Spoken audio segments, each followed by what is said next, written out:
Good morning, Stoner. It is 10:31 a.m., December 19, 2022. Hopefully you're having a blessed day, staying safe and sound, keeping a peace of mind, body, and soul.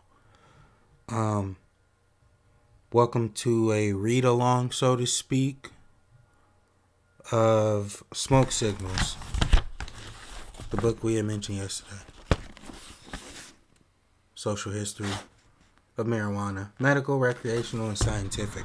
I figured I'd start with the prologue, though. The very beginning of the book, compared to just jumping in chapter 1.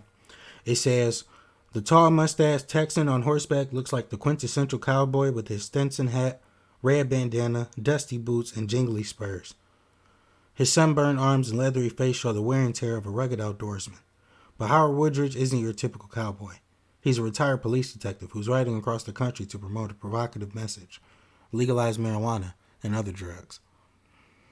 Woodridge, then 54, and his trusty one-eyed mare, Misty, began their journey in Los Angeles in March 2005, and it would end 7 months and 3,300 miles later in New York City.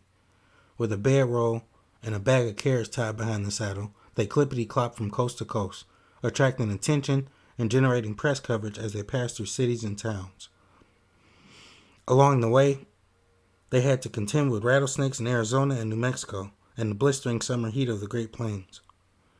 With the exception of a few death threats, the folks they encountered were usually friendly, and many offered the veteran lawman a meal and a place to stay overnight. God bless them.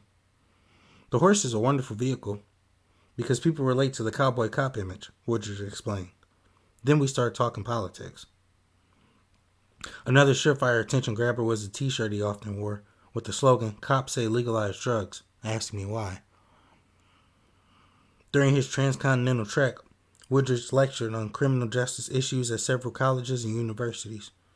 He spoke in a disarmingly folksy, yes ma'am manner as he challenged students and other citizens to rethink their ideas about marijuana prohibition and the war on drugs. Woodridge discussed his 18 years as a police officer in Michigan and how he never once received a call for help from a battered housewife or anyone else because of marijuana. Yet Lansing area cops spent countless hours searching cars and frisking teenagers in order to find some weed when the police could have been addressing far more serious matters. Marijuana prohibition is a horrible waste of good police time, says Woodridge. Every hour spent looking for pot reduces public safety. Based on his experience as a peace officer, he concluded that marijuana is a much safer drug than alcohol for both the user and those around them. Alcohol releases reckless, aggressive, or violent feelings by its use. Marijuana use generates the opposite effects in the vast majority of people. Officer Woodridge decided to protect and serve the public by focusing on booze-impaired motorists. His efforts earned him the nickname Highway Howie, and kudos from Mothers Against Drunk Driving, MADD. M-A-D-D. Woodridge did not condone or advocate drug use of any kind, but he had enough horse sense. He had enough horse sense to recognize that by banning marijuana, the U.S. government essentially drives many people to drink. This is in quotation marks. He felt that a substance should be judged by the actual harm it poses to the community. Respect. From a law enforcement standpoint, Woodridge asserted, the use of marijuana is not a societal problem. America needs to end pot prohibition. Convinced that the laws against marijuana were a lot wackier than the weed, Woodridge and several ex-cops formed a group called Law Enforcement Against Prohibition, LEAP, in 2002. Before long, LEAP would grow into a 40,000-member international organization composed of former prosecutors, undercover narcotics agents, judges, prison wardens, constables, and other disillusioned government functionaries who, after years of toiling in the trenches of a conflict with no conceivable end, had come to view the war on drugs as a colossal failure that fostered crime, police corruption, social discord, racial injustice, and ironically, drug abuse itself, while squandering billions of tax dollars, clogging courtrooms and prisons, weakening constitutional safeguards, and impeding medical advances. LEAP condemned the war on drugs as America's longest-running bipartisan folly. Woodridge called it the most dysfunctional, immoral domestic policy since slavery and Jim Crow. When law enforcement veterans defect from prohibitionist orthodoxy, their arguments tend to be particularly potent. But Woodridge understood that Leap's views were very controversial. He knew that a long journey lay ahead, literally and figuratively, as he sought one step at a time to persuade Americans who had been exposed to years of government propaganda about the evils of marijuana. Many people reject the notion of legalizing drugs on moral and ideological grounds.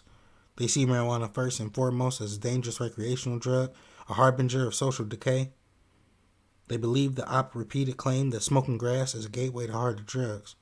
The devil's weed has long been a favorite target of U.S. officials who misstate or exaggerate the physical and psychological effects of cannabis. The preferred name for marijuana in medical and scientific circles. That's literally how we're about to carry forth through the rest of this book with quotation marks. Although cannabis has a rich history as a medicine in many countries around the world, including the United States, federal drug warriors,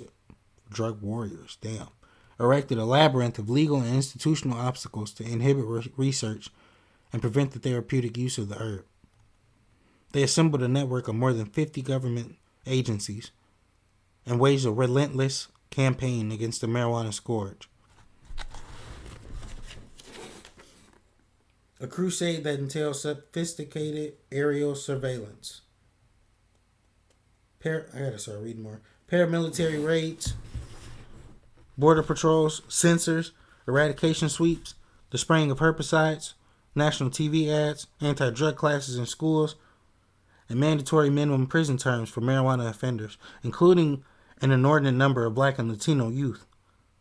In 2005, the year that Woodridge and Misty hoofed across the states, more than 750,000 Americans were arrested on marijuana-related charges, the vast majority for simple possession, and the tally would continue to grow, irrespective of who was president or which political party was in power.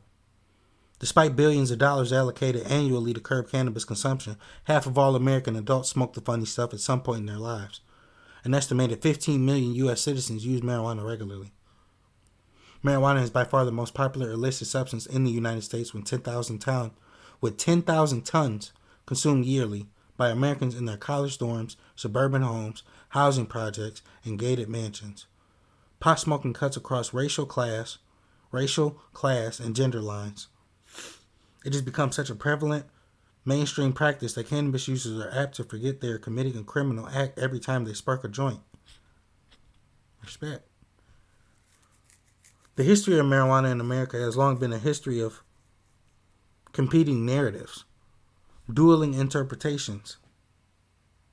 As Harvard professor Lester Grinspool, MD, observed in his 1971 book Marijuana Reconsidered, some felt that the road to Hades is lined with marijuana plants, while others felt the pathway to utopia was shaded by freely growing cannabis sativa. And so it continues. At the center of this dispute is a hardy, adaptable botanical that feasts on sunlight and grows like a weed in almost any environment. Marijuana plants are annuals that vary in height from 3 to 15 feet with delicate serrated leaves spread like the fingers of an open hand. Ridged down the middle and diagonally veined, cannabis leaves are covered, as is the entire plant, with tiny, sticky hairs. The gooey resin on the leaves and matted flower tops contains dozens of unique oily compounds, some of which, when ingested, trigger neurochemical changes in the brain. The hotter and sunnier the climate, the more psychoactive resin the plant produces during a 3 to 5 month outdoor growing session. Known for its euphoria-inducing properties, hashish or keef is a concentrate made from the resin of female marijuana. Ancient peoples, during the Neolithic period, found uses for virtually every part of the plant, which has been cultivated by humans since the dawn of agriculture, more than 10,000 years ago.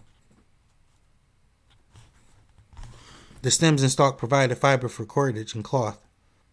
The seeds, a key source of essential fatty acids and protein, and ritual preparations.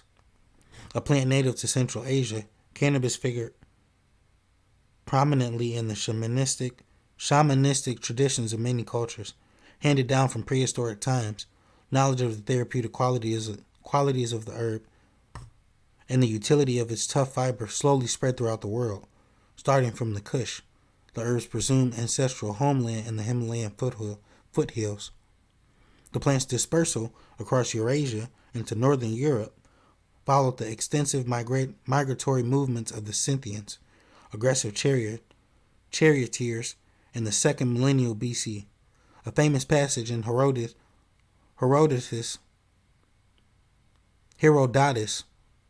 Histories, 440 BC, refers to Scythians howling with pleasure in their hemp vapor baths. Hemp vapor baths, that's crazy. Details gleaned from various academic disciplines: archaeology, history, anthropology, geography, botany, linguistics, and comparative mythology, indicate that marijuana's historical diffusion proceeded along two divergent paths, reflecting its dual role as a fiber crop and a psychoactive flower. One path moved westward from China into northern Europe, while cooler climes favored rope over dope. What? Oh, where cooler climes favored rope over dope, while the other path, the psychoactive route, hewed to trade lines that swung southward into India, Persia, the Arab Middle East, and Africa. As it traveled from region to region, the pungent plant never failed to ingratiate itself among the locals. Something about the herb resonated with humankind.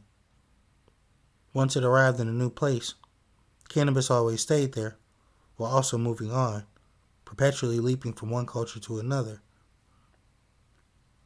Recent archaeological findings confirm that marijuana was used for euphoric as well as medicinal purposes long before the birth of Christ. In 2008, I don't know why they mentioned that.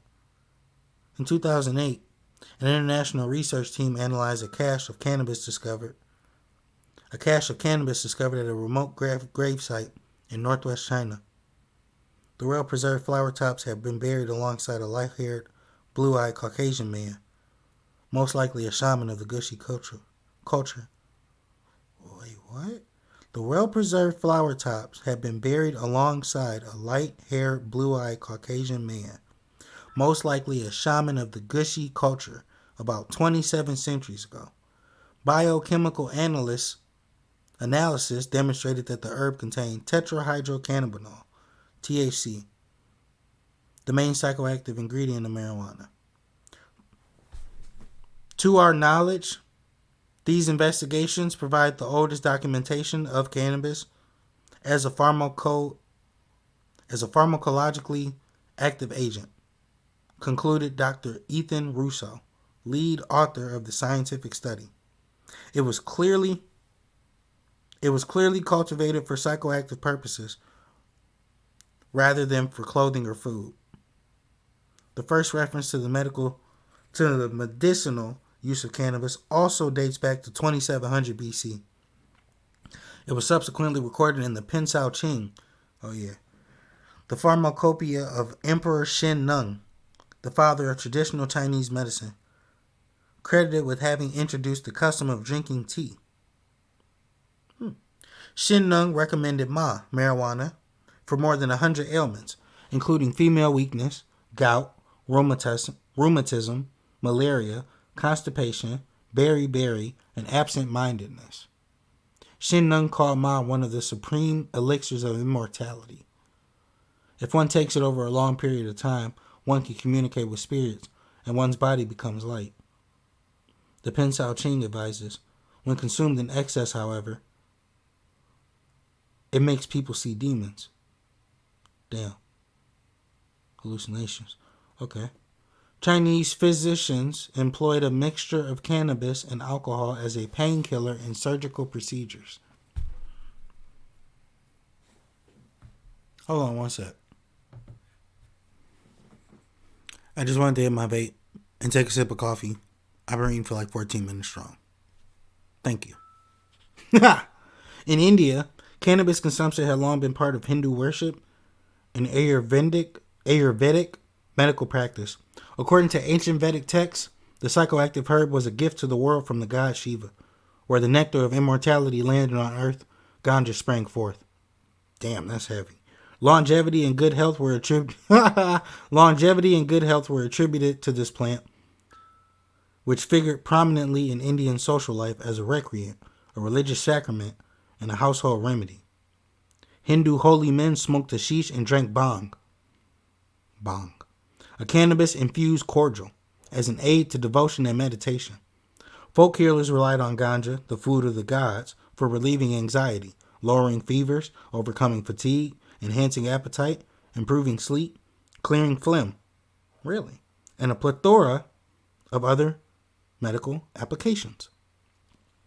Cannabis flower tops were said to sharpen the intellect and impel the flow of words. Not right now. So grand a result, so tiny a sin, the Vedic wise men concurred. There are no less than 50 Sanskrit and Hindu names for cannabis, all praising its attributes. It's been said that language reflects the soul of a people. Eskimos have dozens of words for snowflakes, which underscores the centrality of snow in Inuit culture. So too, with cannabis nomenclature. The versatile herb has generated an abundance of terms in many languages. Cannabis comes from the Greek word cannabis, with a K, which is related to the Sanskrit root canna, meaning cane. In the Old Testament, cannabism, Aramaic for fragrant cane, is identified as an ingredient of the holy anointing oil, a topical applied by Hebrew mystics and early Christian healers. Galen, the influential Greek physician, 2nd century AD, wrote of the medicinal properties of cannabis, but also noted that the herb was mixed with wine and served at banquets for pleasure. The first botanical illustration of the plant in Western literature appears in a Byzantine manuscript, AD 512, of Dioscorides, whose materia medica is the foundation for all modern pharmacopoeias. He recommended covering inflamed body parts with soaked cannabis roots. Swedish botanist Carl Linnaeus, who laid the foundations for modern plant taxonomy, christened it cannabis sativa in 1753.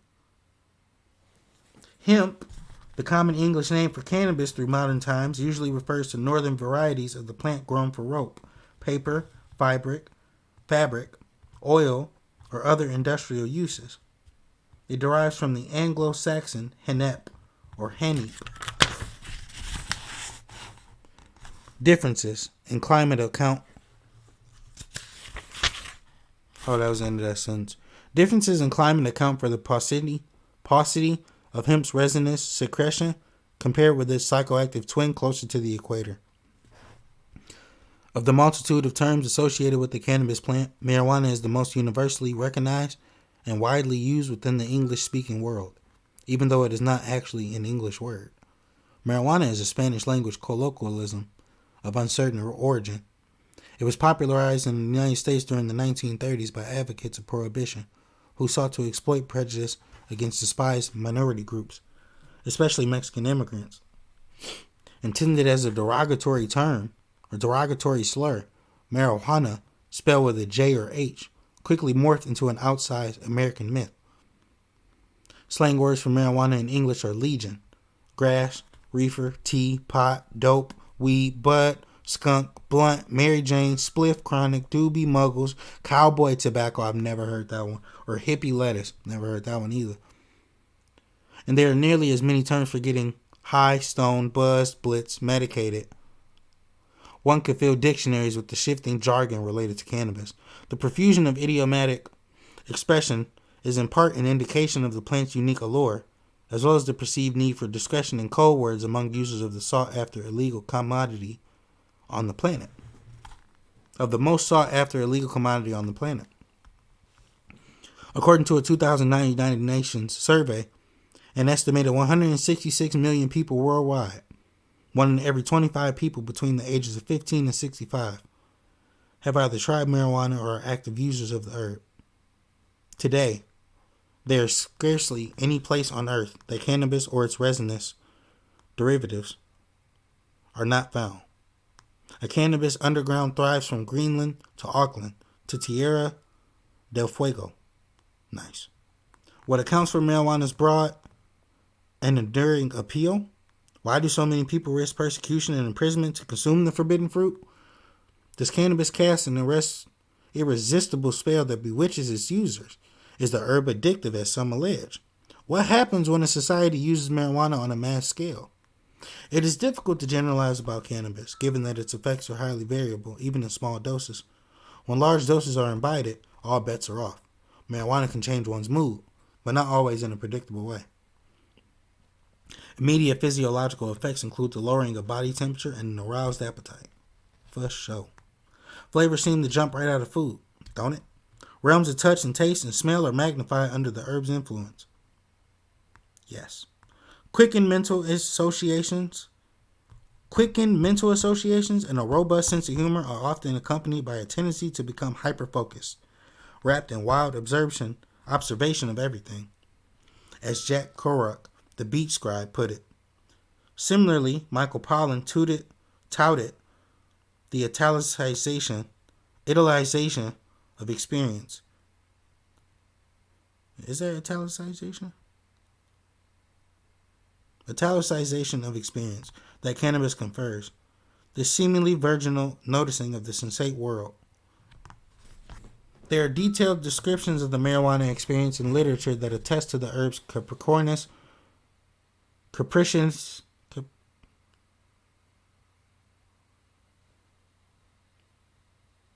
capriciousness, its trickster-like qualities. A cannabis-induced altered state can be calming or stimulating, soothing or nerve-wracking, depending on any number of factors, including an individual's personality and expectations. Many people enjoy the relaxed intensity of the marijuana high. Some find it decidedly unpleasant. It can make the strange seem familiar and the familiar very strange. Marijuana delicts habits of the mind. Yet chronic use of the herb can also be habituating. Yeah. The marijuana saga is rife with paradox and polarity. It is all about doubles, twins, dualities, fiber and flower, medicine and menace, sacrament and recreant, gift and commodity. The plant itself grows outdoors and indoors. It thrives under a diurnal, or a 24-hour light cycle. It can be male or female, single sex, or hermaphroditic, psychoactive or non-psychoactive. There are two principal types of cannabis, sativas and indicas. Recent scientific discoveries show that there are two sets of G-coupled protein receptors in the human brain and body that respond pharmacologically to cannabis. Marijuana's therapeutic mechanism is bimodal. It acts upon both the central nervous system and the peripheral nervous system, an unusual combination for a drug. Cannabis has biphasic properties, triggering opposite effects depending on dosage. As a healing herb, it is ancient, as well as cutting edge. It has been used as a curative and a preventive medicine. It is both prescribed and proscribed. Cannabis has always lived a double life, and this also holds true for many marijuana smokers. An escape for some and a scapegoat for others. Ooh, that was beautifully put. Marijuana embodies the double-edged nature of the pharmakon, the ancient Greek word that signifies both remedy and sacrificial victim. Extolled and vilified, the weed is an inveterate boundary crosser. Officially, it is a controlled substance, but its use proliferates worldwide in an uncontrolled manner. It is simultaneously legal and illegal in more than a dozen U.S. states that have adopted medical marijuana provisions. California led the way in 1996 when voters in the Golden State broke ranks from America's drug war juggernaut and approved Proposition 215, the landmark ballot measure that legalized cannabis for medicinal purposes.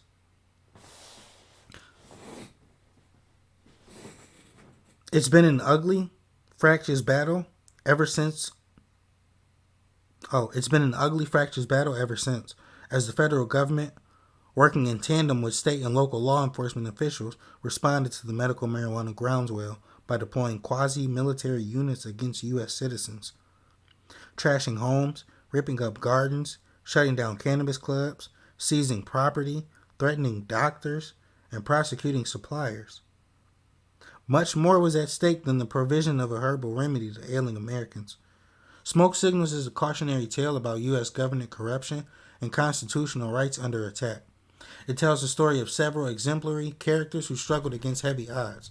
A David vs. Goliath chronicle in which resolute citizens challenged powerful vested interests and deeply entrenched policies.